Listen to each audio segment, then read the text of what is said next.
के अंदर, जिसका नाम है वर्ड प्रॉब्लम। ठीक है, तो वर्ड प्रॉब्लम में अलग अलग सेक्शन में डिवाइड किया गया है, money problem, number problem, boat and stream problem. ठीक है, तो इस तरीके के बहुत सारे चीजें अलग अलग पार्ट में डिवाइड कर दिया गया है।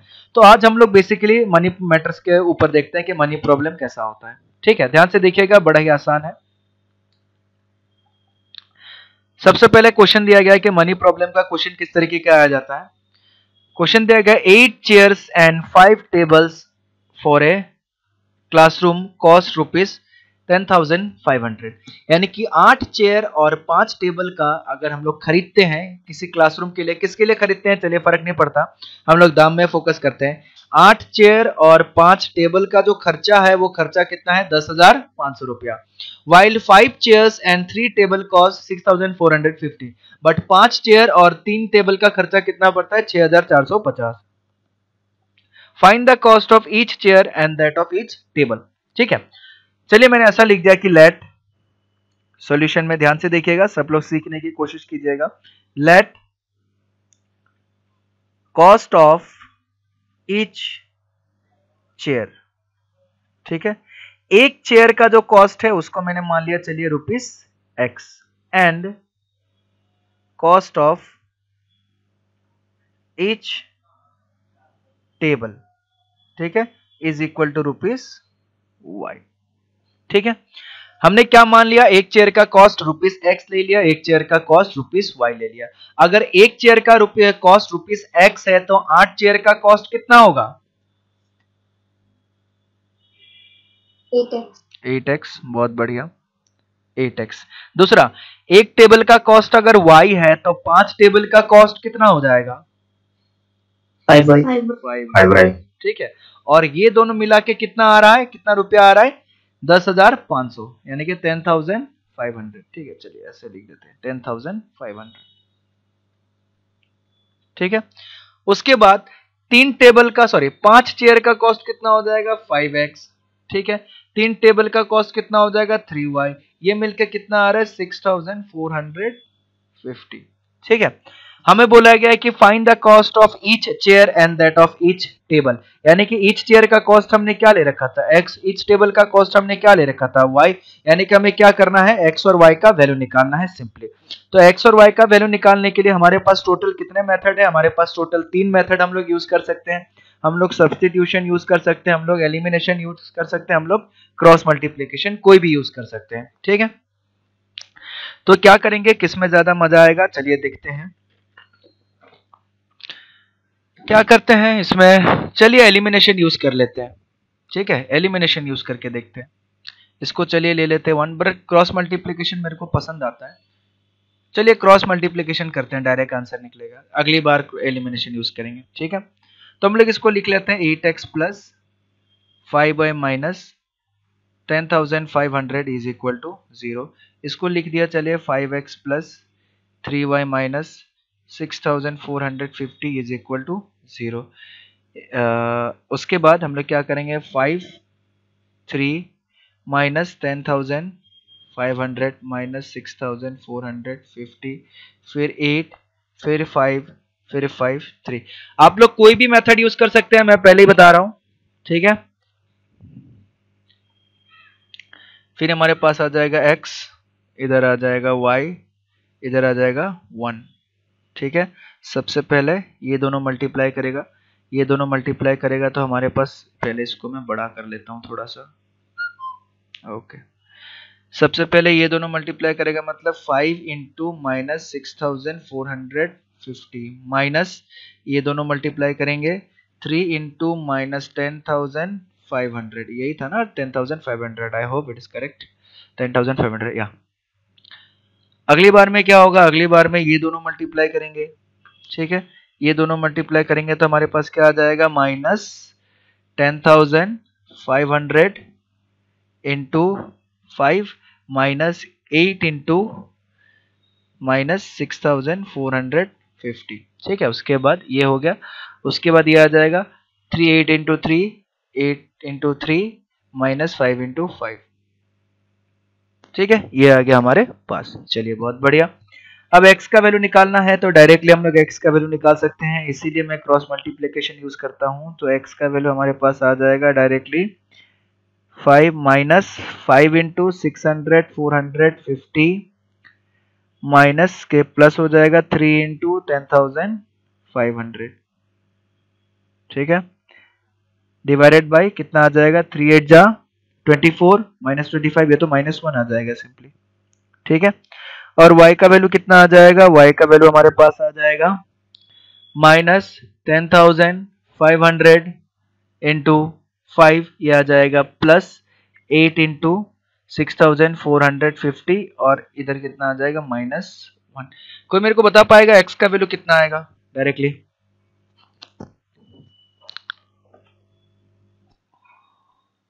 एनीवन, कोई बता पाएगा किस तरीके से वैल्यू निकाल सकते हैं?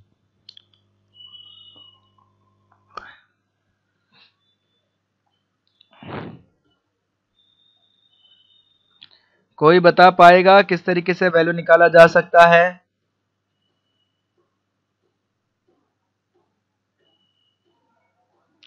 क्या मेरा आवाज आप लोगों तक नहीं पहुंच रहा है?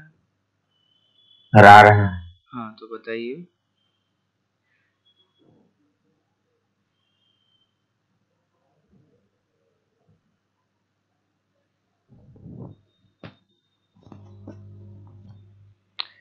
ठीक है, ध्यान से देखिएगा इस तरीके के चीजों को किस तरीके से हैंडल किया जाता है, इस तरीके के बड़े नंबर को किस तरीके से सॉल्व किया जाता है, ये भी चीजें देखिएगा, ठीक है। तो इस तरीके के बड़े चीज क्वेश्चन को हम लोग क्या करते हैं, सिंपली मल्टीप्लाई नहीं कर देते, ठीक है। सबसे पहले माइनस है, नीचे माइनस है तो माइनस साइन से दोनों साइड मल्टीप्लाई करेंगे तो हमारे पास कुछ इस तरीके का 5 इंटू 6,450, इधर आ जाएगा -3 इंटू 10,500, ठीक है। मैं कैसे दिखा रहा हूँ, ध्यान से देखिएगा। सबसे पहले देखिए हम लोग क्या क्या चीजें कॉमन ले सकते हैं इसमें, ठीक है, क्या क्या चीजें कॉमन आ सकता है, हम लोग कॉमन लेके सॉल्व करेंगे इसको तो बड़ा ही आसानी से सॉल्व हो जाएगा। एक चीज देखिए 10 इसमें भी है 10 इसमें भी है, तो अगर मैं 10 कॉमन ले लूं तो इधर कितना आ जाएगा 5 इंटू 645, इधर कितना आ जाएगा -3 इंटू 1050। आया समझ में मैंने क्या किया, 10 कॉमन लिया तो यस सर। अब इन दोनों में फिर क्या कॉमन आ सकता है, 5 कॉमन आ सकता है, ध्यान से देखिए। तो 10 5 कॉमन लिया तो इधर बाहर बन गया 50, इधर बन गया 645 -3 इंटू इधर करेंगे तो कितना आ जाएगा 5 2 जा 10, ठीक है, कितना आ जाएगा 5 2 जा 10, 10 हो गया तो इधर कितना आ जाएगा 0 और 5 25, मेरे ख्याल से ये तो कुछ और निकल गया 20,000, ठीक है, 5 से कॉमन लिया ना, ये मेरे ख्याल से आ जाएगा 5 2 जा 10 2 2 to 5 आ जाएगा, हाँ 2 to 5 आ जाएगा, ठीक है 2 to 5 आ जाएगा, 2 to 5 आ जाएगा, 2 to 5 नहीं आएगा, 2 to 5 होने से ज्यादा हो जाएगा,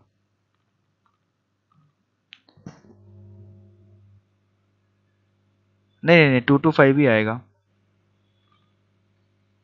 5 कॉमन ले रहे हैं ना, 5 कॉमन ले, 2 10 हाँ 2 10 आएगा, वही तो 5 कॉमन ले रहे हैं, 5 कॉमन ले रहे हैं हम लोग, 2 10 आएगा क्योंकि 5 10 जा 50 हो जाएगा, ठीक है, मैं गलती से तो ये आ गया, ठीक है।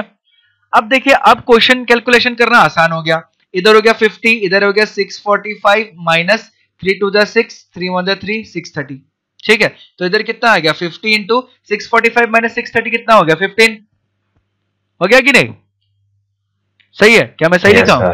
अब देखिए अब कैलकुलेशन करना आसान हो गया, 5 5 जा 25 कैरी 2 5 750, तो x का वैल्यू कितना निकल गया 750, लेकिन 750 इतना बढ़िया तरीके से कैसे निकल गया, अगर मैं इसको मान लीजिए आपको तो कैलकुलेटर तो अलाउ नहीं होगा क्लास में, तो कैलकुलेटर जब अलाउ नहीं होगा तो आप किस तरीके से कीजिएगा, आपको इतना लंबा जब कैलकुलेशन दीजिएगा इसको मल्टीप्लाई करते हुए नहीं बैठना है, हमेशा कोशिश करना है कॉमन लेने का, ठीक है। अब मैं y वाला बताता हूं इसको भी कैसे कर सकते हैं, तो ये -1 है तो 1 को -1 इधर ले जाएंगे तो इधर आ जाएगा 5 इंटू 10 500 माइनस 8 इंटू 6450।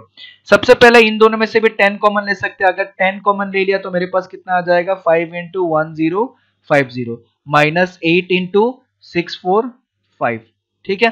फिर उसके बाद फिर से दोनों में से 5 कॉमन ले सकते हैं तो इधर 50 हो जाएगा, इधर 1050 हो जाएगा माइनस 8 इंटू इसमें से 5 कॉमन लिए तो कितना आ जाएगा 5 12 जा 60, सॉरी 1 से नहीं करते हैं, 5 1 जा 5, इधर कितना आ जाएगा 14, तो हो जाएगा 5 2 जा 10, 45, 129। क्या सही है 129? Am I correct? Yes. 129।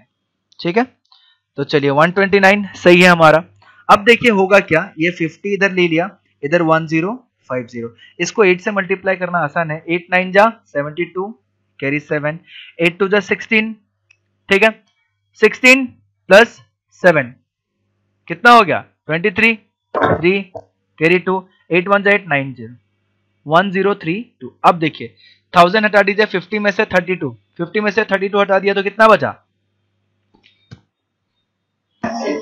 28. 20 18. 18 18. हाँ 18 बचेगा। 18.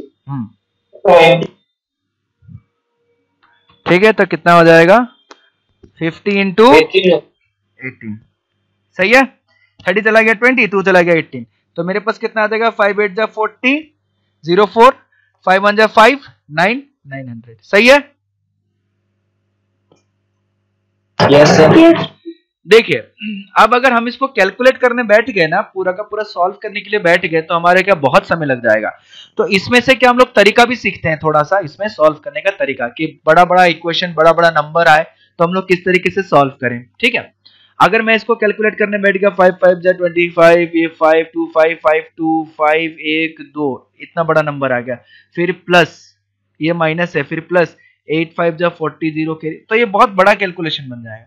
तो कैलकुलेशन क्या कॉम्प्लिकेटेड से बचने के लिए हम लोग कॉमन वाला टर्म यूज करते हैं कि कॉमन ले लेके किस तरीके से हम लोग छोटा बना सकते हैं। ठीक है, तो x क्या था कॉस्ट ऑफ 1 चेयर और y क्या था कॉस्ट ऑफ 1 टेबल। देयरफॉर हम लोग लिख सकते हैं देयरफॉर कॉस्ट ऑफ 1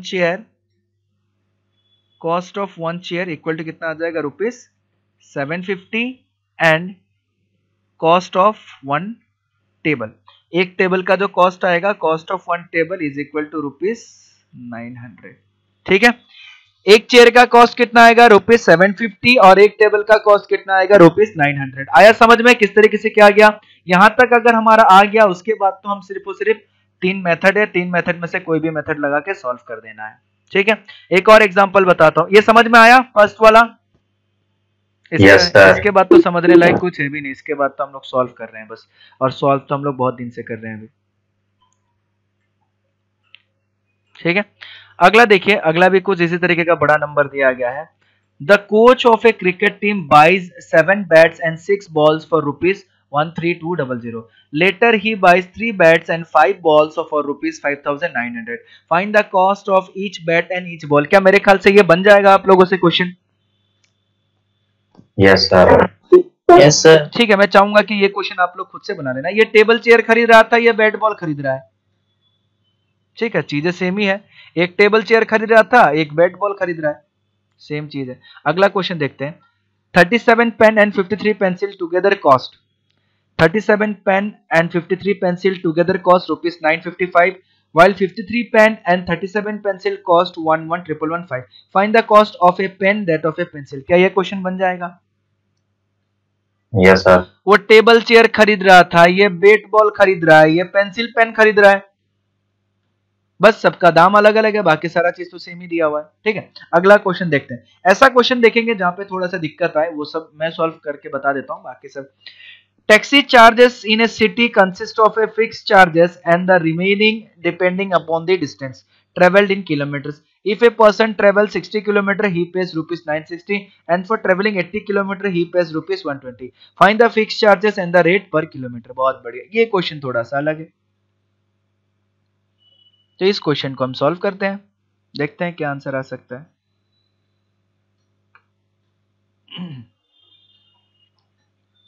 ठीक है, ध्यान से देखिएगा।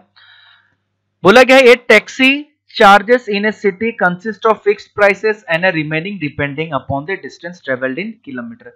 जब भी कोई टैक्सी पे हम लोग चढ़ते हैं, ठीक है, ये इसकी टैक्सी, बाकी टैक्सी का हमें नहीं पता, ये जो क्वेश्चन में दिया गया है इस टैक्सी की हम लोग बात कर रहे हैं। ठीक है, क्वेश्चन में बताया गया है कि जब भी हम लोग टैक्सी पे चलते हैं तो जो हमारा भाड़ा लगता है, चार्जेस मतलब जो हमारा भाड़ा लगेगा, वो भाड़ा कुछ इस तरीके का लगता है कि पहले एक फिक्स प्राइस होगा, ठीक है, पहले एक फिक्स प्राइस होगा, उसके बाद हर एक किलोमीटर में कुछ ना कुछ पैसा लगते रहेगा। ठीक है, उसके बाद हर एक किलोमीटर में कुछ ना कुछ पैसा लगते रहेगा। तो हमें बोला गया है कि if a person travel 60 kilometer he pays rupees 960 and for traveling 80 kilometer he pays rupees 120. Find the fixed price and the rate of per kilometer. ठीक है, चलिए बहुत बढ़िया। तो मैंने ऐसा ले लिया कि let the fixed price be rupees x। ठीक है, फिक्स प्राइस को ले लिया हमने x एंड द प्राइस पर किलोमीटर। ठीक है, एंड द प्राइस पर किलोमीटर, हर एक किलोमीटर में उसके बाद जो पैसा लगेगा वो रुपीस y। ठीक है, तो बोला गया है कि जब भी हम लोग क्या करते हैं, जब भी हम लोग कहीं ना कहीं टैक्सी पे चढ़ेंगे तो पहले एक फिक्स्ड प्राइस रहेगा। ठीक है, taxi charges in a city consist of a fixed price and the remaining depending upon the distance. अगर आप टैक्सी पे चढ़ेंगे तो आपका एक फिक्स प्राइस ले लिया जाएगा, उसके बाद आप जितना दूर चलेंगे उतना दूर पे आपका जो है वो पैसा बढ़ते जाएगा घटते जाएगा, जितना जाते हैं उस पर डिपेंड करेगा। Travelled in kilometres, if a person travel 60 kilometre he page rupees 960। ठीक है, तो फिक्स प्राइस तो एक्स, मैंने बताया कि 1 किलोमीटर चलने पे कितना रुपीस लेता है, बताइए, हर 1 किलोमीटर चलने पे कितना रुपीस लगता है? एक्स। एक गधा, फिक्स प्राइस है एक्स और एंड द प्राइस पर किलोमीटर, यानी कि हर एक किलोमीटर में जो पैसा लगेगा वो लगेगा वाई। ये जो एक्स फिक्स है, मान लेते एक टैक्सी है, ठीक है, इस टैक्सी में तुम चढ़ जाते हो, अब तुम जाओ या नहीं जाओ उससे नहीं मतलब है, एक्स रुपया तुमको देना पड़ेगा। ठीक है, प्लस उसके बाद अगर तुम जाते हो तो हर 1 किलोमीटर में वाई रुपीस लगेगा, तो 2 किलोमीटर में 2 वाई रुपीस, 3 किलोमीटर में 3 वाई रुपीस। तो अगर मेरे से पूछा जाए कि 3 किलोमीटर चलने के बाद टोटल पैसा कितना लगेगा, तो एक्स प्लस 3 वाई, क्योंकि एक्स जो है वो फिक्स है, उसको आप नहीं बदल सकते। आया समझ में? सर। चलिए बहुत बढ़िया। तो बताइए अगर मैं 60 किलोमीटर जाऊं तो मेरा टोटल प्राइस कितना होगा according to question? X plus 60y। X plus 60y, और ये इक्वल टू कितना दिया हुआ है? 960। उसके बाद अगर मैं 80 किलोमीटर जाऊं तो total price x plus 80y, और ये इक्वल टू कितना होगा? 126। ठीक है, इसको हम लोग इक्वेशन नंबर 1 बोल देते हैं, इसको हम इक्वेशन नंबर 2 बोल देते हैं।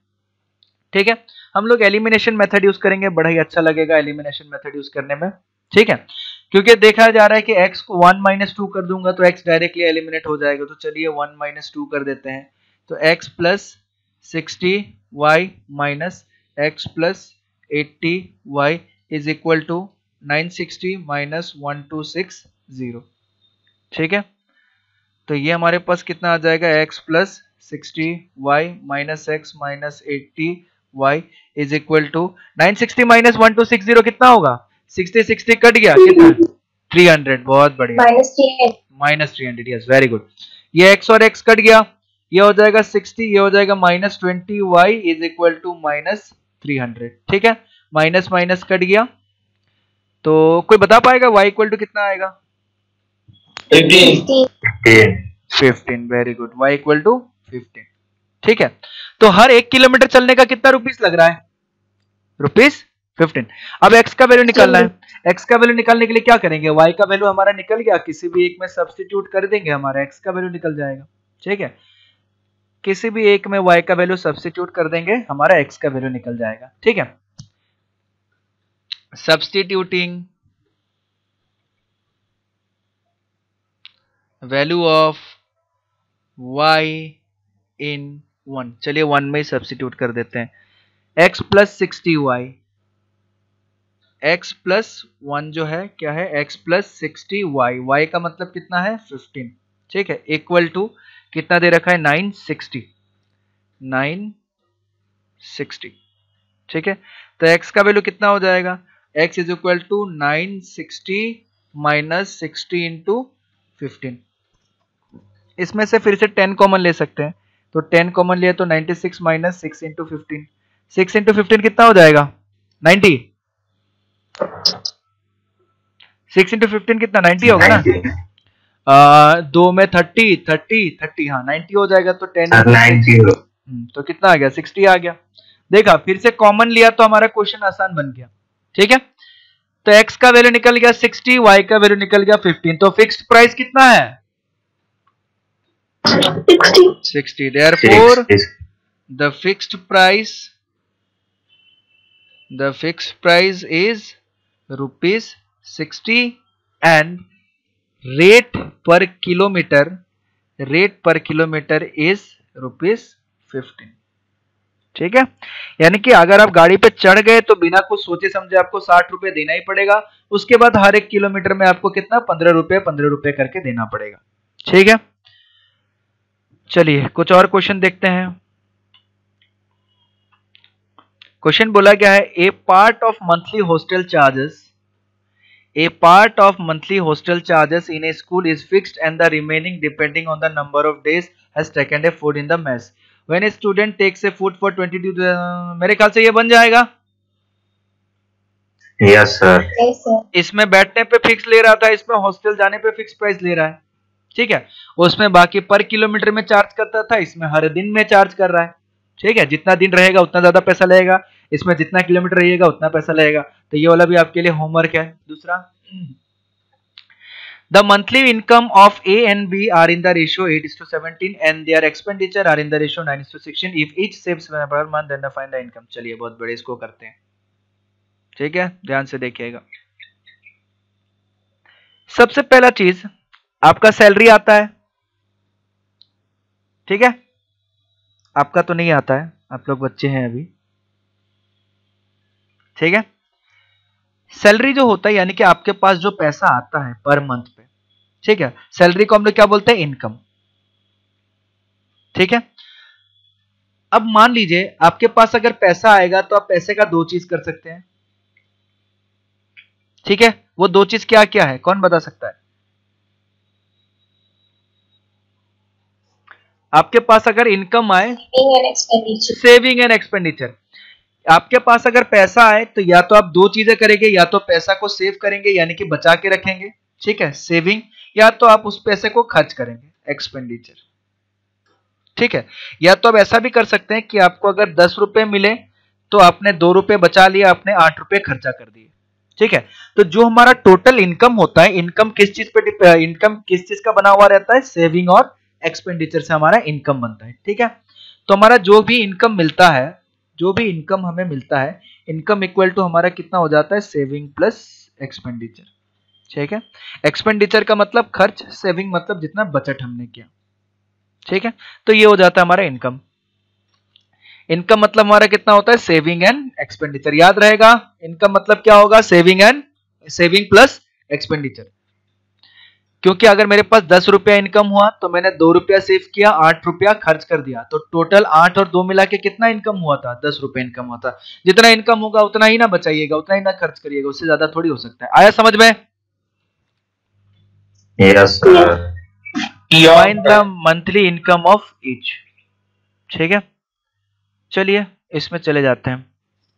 बोला गया है the monthly income of A and B are in the ratio 8:7 and their expenditure are in the ratio, चलिए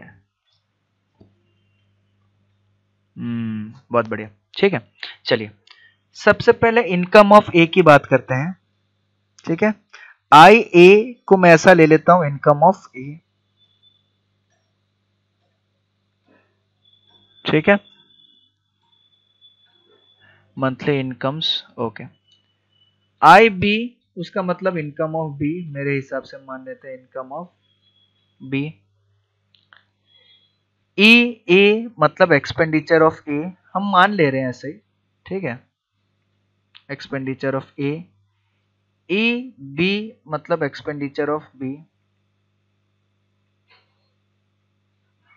ठीक है, एस ए मतलब सेविंग ऑफ ए।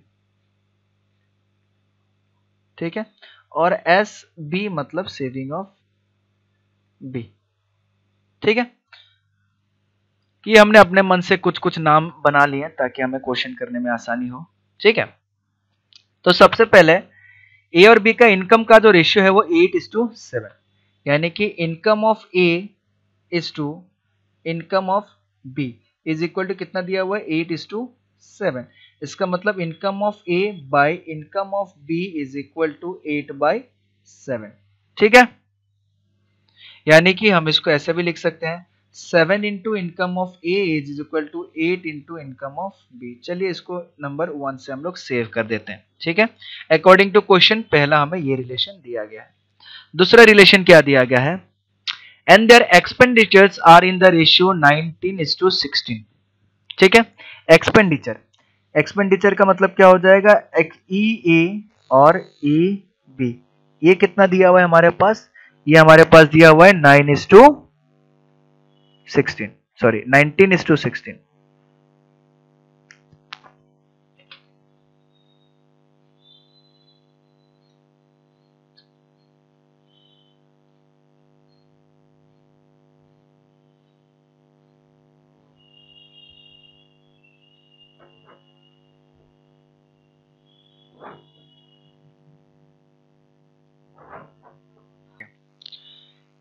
एक्सपेंडिचर का रेशियो कितना दिया हुआ है 19:16। बहुत बढ़िया, एक्सपेंडिचर का रेशियो है 19:16। तो ये एक्सपेंडिचर का रेशियो आ गया।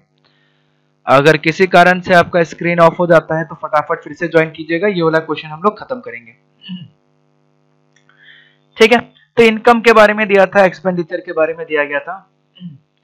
If each saves ₹500 per month then find the monthly income of each, ऐसा बोला गया है। वाह, ठीक है, अगर बोला गया है कि दोनों मिलके मतलब एक एक करके ए जो है वो भी 5000 बचाता है, बी जो है वो भी 5000 बचाता है, तो बोला गया है कि ये बताइए कि टोटल फिर जो है हमारा इनकम कितना हुआ। ठीक है, चलिए बहुत बढ़िया, कोई दिक्कत नहीं। इसको हम लोग लिख सकते हैं 16EA is equal to 19EB। ठीक है, इसको चलिए 2 नंबर से सेव कर देते हैं। हमें एक चीज पता है, ध्यान से देखिएगा, हमें एक चीज पता है, income is equal to saving plus expenditure. ठीक है, तो इनकम ऑफ ए होगा तो saving of A plus expenditure of A. ठीक है, या फिर हम लोग ऐसा लिख सकते हैं income of A minus expenditure of A is equal to saving of A, ऐसा लिख सकते हैं। कोई दिक्कत? Yes sir. क्या दिक्कत? ओके, नो दिक्कत। ठीक है, तो यानी कि सेविंग को इधर रख दिया, और सेविंग ऑफ ए कितना है 5000, कितना बचाया बोला है 5000 बचाया गया है बोल रहे हैं। ठीक है, तो हमने इसको ऐसा लिख दिया, चलिए 5000 बचाया गया है तो हमने इसको ऐसा लिख दिया कि income of A minus expenditure of A is equal to कितना है 5000। ठीक है, चलिए इसको 3 नंबर से हम लोग सेव कर देते हैं। ठीक है, देखते हुए जाइएगा, अभी हमारा क्वेश्चन सॉल्व होने वाला है। अगला पार्ट देखिए, ठीक उसी तरीके से income of B is equal to expenditure of B plus saving of B. तो यानी कि हम लोग ऐसा लिख सकते हैं कि income of B is equal to income of B minus expenditure of B is equal to saving of B, और हमें पता है कि सेविंग ऑफ बी कितना है 5000। बट अब ध्यान से देखिएगा,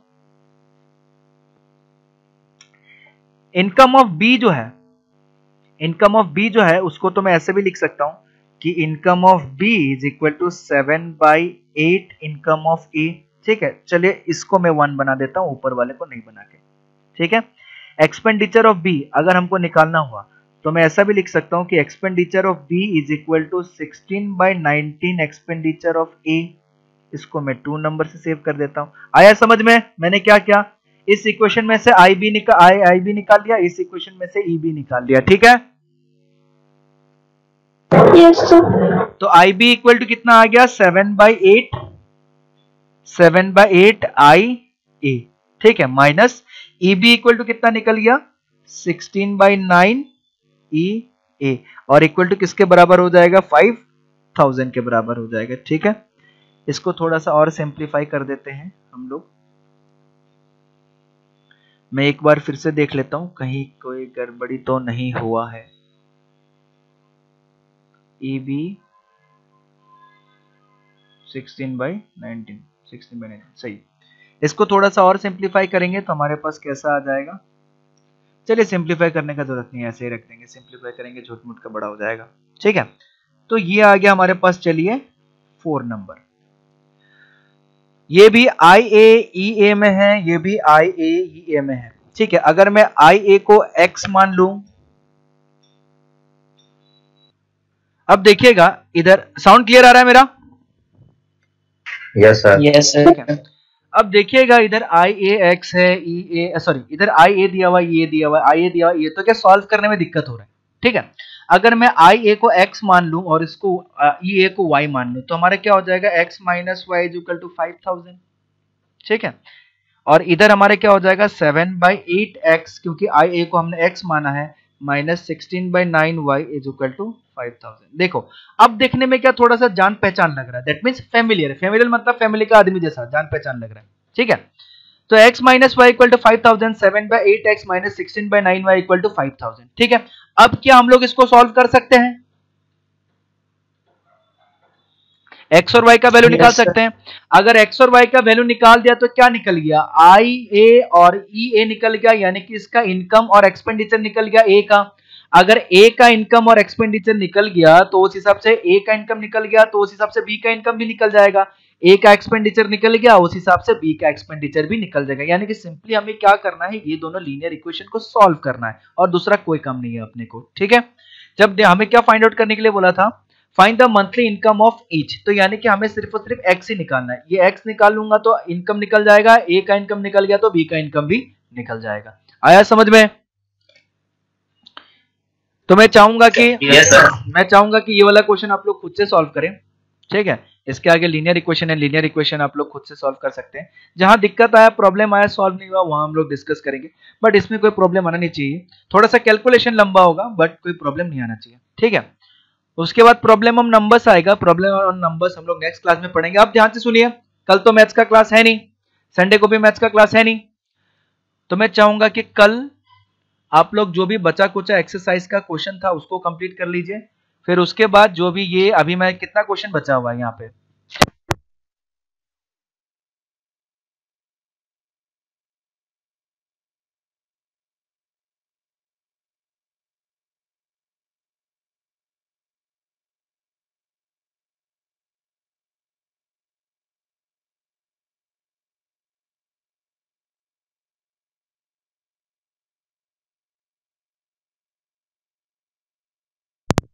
मेरा आवाज आ रहा है?